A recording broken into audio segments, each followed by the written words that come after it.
What's gravy, baby? You already know who it is, man. It's your boy Trey. Follow the Trey way. I never lead you astray.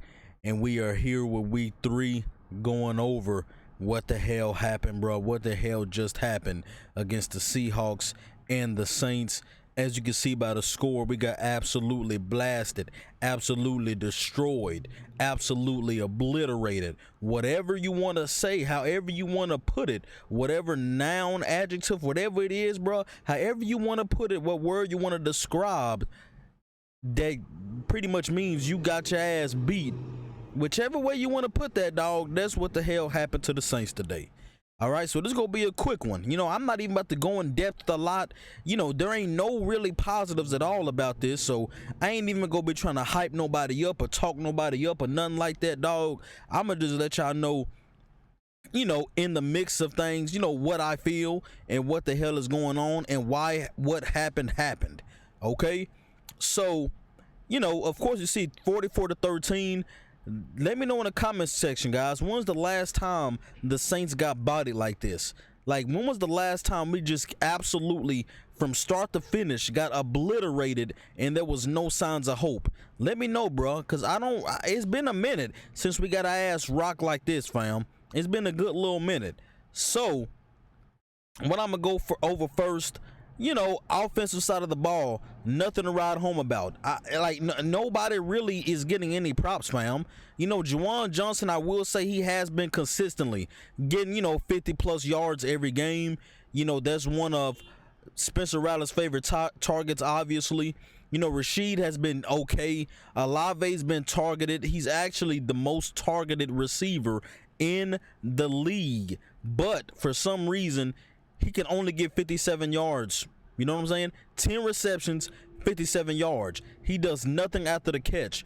Pretty much with Chris Olave, he's going to catch the ball and fall on the goddamn ground. Or he's going to catch the ball or he's going to get out of bounds. He's not going to fight for any extra yards, nothing like that. And that's one big part of Chris Olave's game that we're missing. Out of a number one receiver, you got to be able to get some yards after the catch, fam, and Chris Olave does not do that.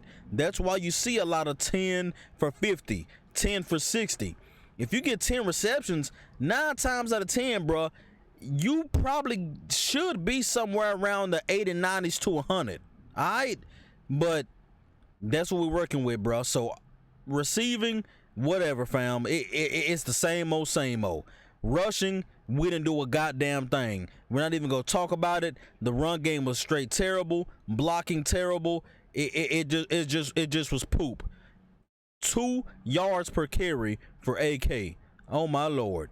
Spencer Rattler, decent game. He threw a pick, but, you know, there was pretty much a pick of him just heaving the ball, saying, F this game, I'm done with this game, whatever, bro. You know what I'm saying? It was one of those, it is what it is. You know, one of them type of picks.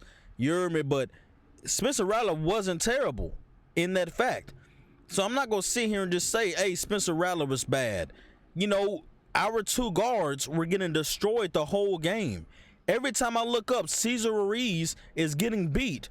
Every time I look up, you know, Fuaga was out. So that other tackle over there was getting straight up obliterated, fam. He was getting obliterated. Whoever it was that was out there playing for Fuaga was getting destroyed as well. So, you know, McCoy held his own, and then the rookie, Banks, held his own. But the left guard, the right guard, and the right tackle, straight barbecue chicken, getting obliterated. Spencer Rattler, hey, he did what he could with what he has. It's so hard to evaluate a quarterback when they don't have a number one target, like a true number one. I'm sorry, but Chris Olave is no longer considered a true number one, fam. He's just not. So it's hard to really talk about Spencer Rattler and and think about his performances when he don't have a true all-star, all-pro playmaker on the team. He doesn't have that. He does not have an all-pro playmaker. I don't even think he has a Pro Bowl playmaker on the team, dog. He just doesn't. and it's hard for me to really evaluate him. So I'm not going to talk too bad about Spencer Rattler with his performance. I'm still seeing a lot of good things from him. You know, every now and then there's some bad things, but hey, I'm not about to sit here and bash on him because there's so much more wrong with this team, dog. From top to bottom, whichever way you're thinking, it's a lot of stuff wrong with this team. A lot. Defensive side of the ball, not much to talk about. I'm not even going to go over the defensive side of the ball. I'm not. They got shredded the whole game.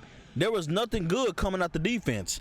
I think Quincy Riley, shout out Quincy Riley, he did have a fumble, okay? He forced a fumble in like the beginning of the fourth quarter, forced a fumble, great tackle. He finally got some PT. Isaac Yiadom is trash. He's ass. Quincy Riley, he should be starting on the other side. Kool-Aid McKinstry, the jury's out. I don't really know, bro. I don't know the verdict. I don't know if he's a true number one or not. I don't know what type of cornerback Kool-Aid McKinstry is. I just don't know. It's a few plays he looks excellent, and then it's another few plays he looks bad. It's up and down. I don't really know. Can he be the guy? I mean, I really can't tell you, fam. But defense was terrible. Terrible. Not getting much pressure. You know, Sam Darnold was just, you know, having a picnic party in the pocket. He was just chilling, just throwing the ball to Jackson Smith and Nick Jibba, just throwing the ball to JSN. You know, that's really the only person that really did us bad was JSN.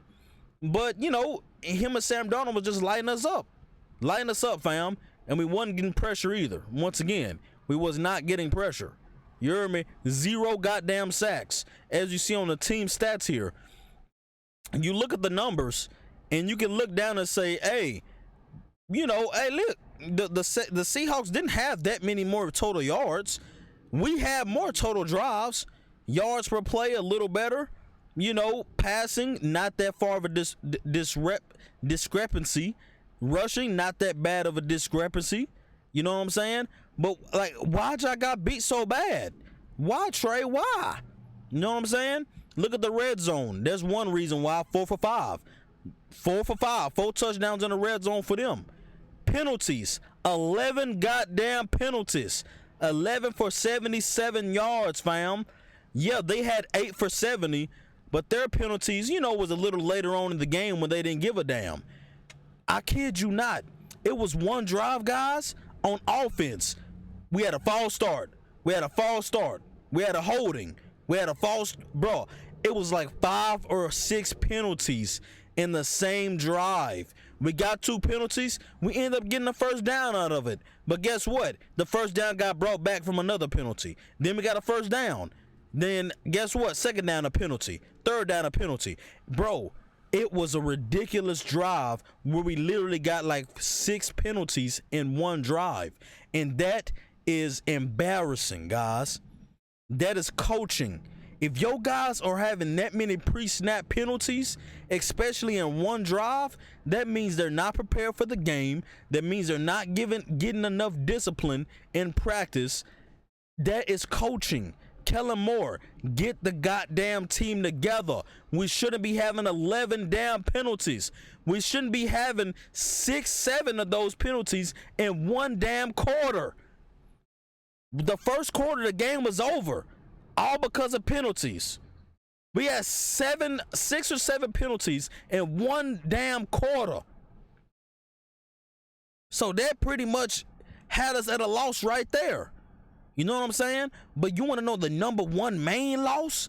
The number one main loss when you look at this game. Trey, it wasn't the penalties. Trey, it wasn't the rushing yards. It wasn't the passing yards. It wasn't the actual you know, turnovers. Like, Trey, like, what else could there have been that made y'all lose so goddamn bad?